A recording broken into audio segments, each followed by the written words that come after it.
Assalamualaikum warahmatullahi wabarakatuh. Selamat pagi para netizen di mana saja Anda berada. Salam opini rakyat. Rakyat menanti keberanian KPK periksa Kahiyang dan Bobi. Faisal S. Salatalohi.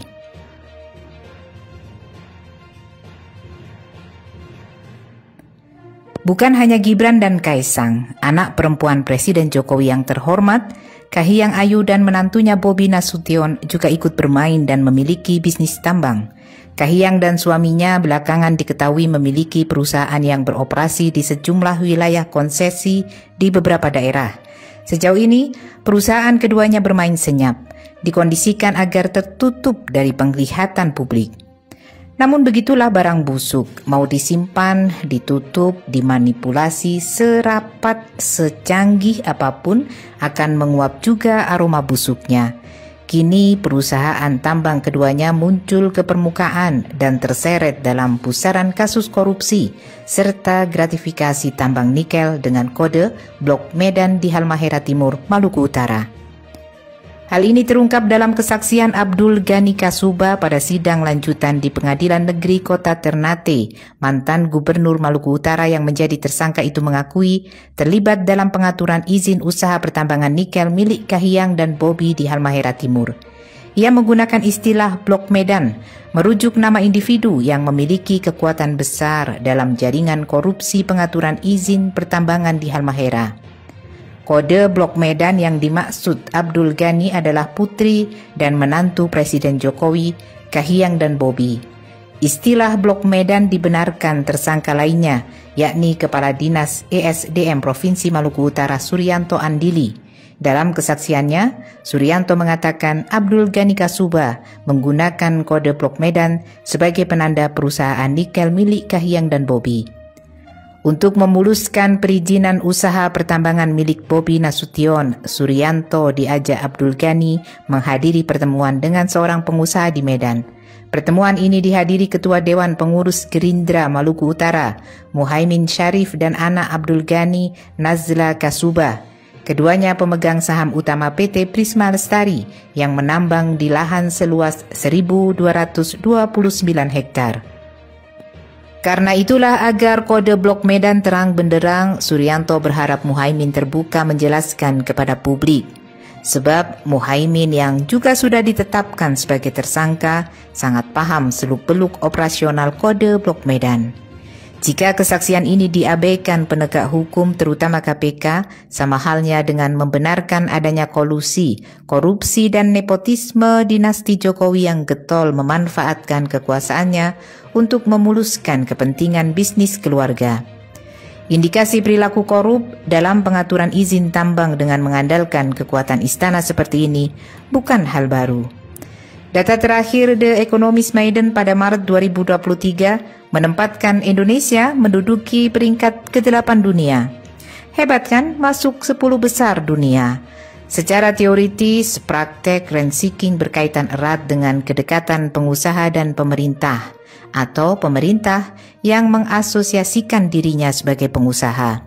Dengan model dominasi kekuatan politik dan hukum, mereka bertindak korup dan manipulatif dalam melahirkan sederet regulasi ekonomi bercorak neoliberal untuk memudahkan mereka mencuri korupsi aset milik rakyat lewat praktek rent seeking yang bersumber dari bisnis kroni. Dan pertambangan termasuk nikel masuk kategori industri yang rentan dimonopoli pemerintah untuk kepentingan bisnis pribadi dan kolega. Apakah KPK berani mendalami, memanggil, dan memeriksa Kahiyang Bobi? Boleh jadi seperti laporan korupsi dua anak presiden lainnya, Gibran dan Kaesang. KPK mandul, layaknya macan ompong.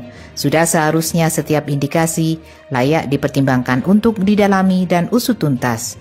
Rakyat menanti keberanian KPK. Marilah kita jujur mengakui bahwa birokrasi di kita sangat terkenal ribetnya, sangat terkenal lambatnya.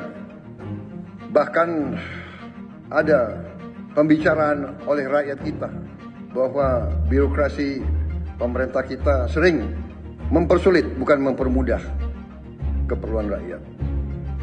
Bahkan ada yang mengatakan kalau bisa dibikin sulit, kenapa dibikin mudah?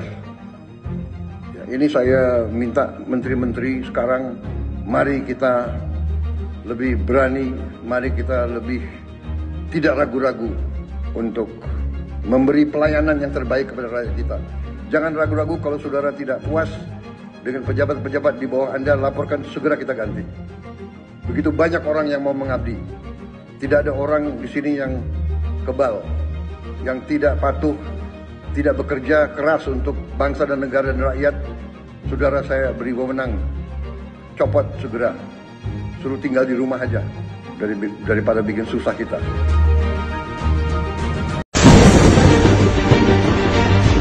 Saya tak akan bela Tom Lembong karena saya tidak tahu bagaimana detail kasusnya. Tapi Buya tunjukkan rasa keadilannya. Kalau Tom Lembong ditersangkakan, jelaskan bagaimana Airlangga, jelaskan bagaimana Zulhas. Kenapa Jokowi tidak diusut? Sudah dilaporkan oleh banyak pihak ke Barreskrim, ke KPK dan sebagainya. Periksa Jokowi. Karena 10 tahun bikin rusak negeri ini.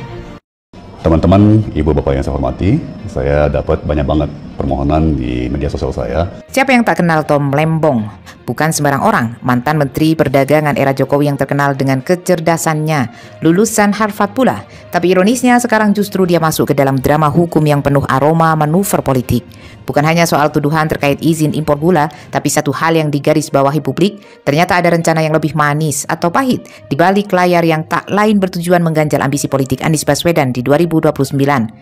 Ini dia adegan-adegan dramanya yang, maaf sekali, belum sempat dibuatkan videonya.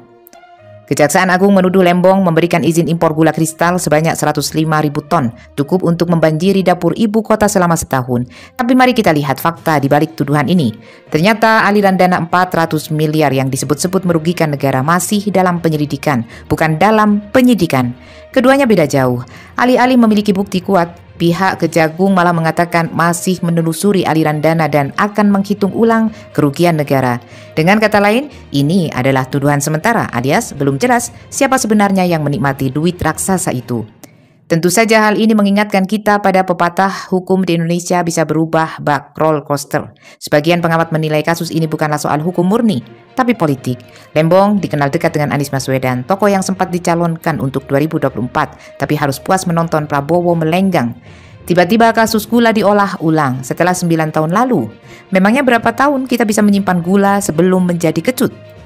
Mari kita lihat skenarionya. Anies kabarnya sedang menimbang untuk menyetujui usulan pendukungnya membuat partai baru bernama Partai Perubahan dengan dukungan Lembong sebagai penyandang dana. Banyak pihak menilai partai baru ini akan mendongkrak suara Anies di 2029. Bahkan belum apa-apa suara yang didapatnya bisa langsung 30%. Dahsyat. Nah, jika rencana kawan pendukung Anies untuk bikin partai tadi berhasil, para penjaga status quo tentu merasa kursi mereka terancam dalam bahaya. Maka dari itu langkah paling logis adalah, betul sekali, memotong jalur pendanaan sejak dini. Tak hanya Lembong yang menjadi sorotan, ada pula Charles Sitorus, Direktur Pengembangan Bisnis PT Perusahaan Perdagangan Indonesia PPI, yang juga terseret kasus ini. Sang direktur yang juga terjebak di pusaran kasus ini mungkin hanya figuran, namun kasus ini sudah seperti episode panjang dari sinetron Gula Kristal dan sandiwara politik, di mana setiap episode selalu diakhiri dengan cliffhanger. Masalahnya itu tadi, pihak Kejaksaan Agung belum punya bukti jelas dengan selalu mengatakan akan mendalami, masih akan ditelusuri, dan belum ada bukti. Di dunia politik, kalimat ini setara dengan mengatakan kita akan lihat bagaimana rating pemirsa. Rating itu sama dengan suara Anda. Teriakan kita-kita. Dalam dunia bisnis, Tom Lembong bukanlah nama kecil. Keluarganya memiliki jaringan besar dari rumah sakit hingga apotik. Lembong pun cukup vokal, sering mengkritik pemerintah khususnya terkait kebijakan nikel dan hilirisasi yang dianggapnya terlalu sempit. IKN juga dikritiknya. Kritiknya yang menohok sering berseberangan dengan Bahlil Lahadalia, Menteri ESDM, yang gemar menyebutnya halusinasi tingkat tinggi. Bagaimana jadinya jika salah satu pemain penting dalam ekonomi anti-hilirisasi seperti Lembong mendukung Anies yang berencana mengusung isu ekonomi yang lebih luas? Pola ini mulai mirip dengan permainan catur di mana setiap langkah pemain utama menentukan jalur bagi pion-pion di depannya. Melihat ancaman Anies dan rencana partai barunya, jalur Lembong sebagai donatur dan penasehat ekonomi harus di-stop. Seakan-akan ini adalah strategi klasik untuk memblokir bidak agar tidak menyeberang dan menjadi ratu. Kita tentu tahu politik Indonesia memang selalu penuh kejutan. Di tengah hiruk-pikuk ini, seharusnya para aktor di balik layar tak hanya menyajikan cerita tetapi juga logika. Masyarakat Indonesia sudah cukup pintar melihat drama yang bergulir, di mana hukum seringkali tidak berjalan pada koridor keadilan murni, melainkan sebagai refleksi dari kebutuhan politis. Mari kita tunggu episode selanjutnya, atau lebih tepatnya episode lanjutan dari sandiwara politik yang seperti sinetron. Di sisi lain, bagi para aktor di dalamnya, mereka sudah tahu bahwa kekuasaan adalah panggung. Mereka boleh saja membuat narasi hukum atau alasan-alasan manis. Tetapi ingat, rakyat selalu menonton dengan kritis. Sobat netizen, apa pendapat Anda? Silahkan ditulis di kolom komentar. Terima kasih telah menyaksikan video ini sampai selesai. Salam hormat. Wassalamualaikum warahmatullahi wabarakatuh.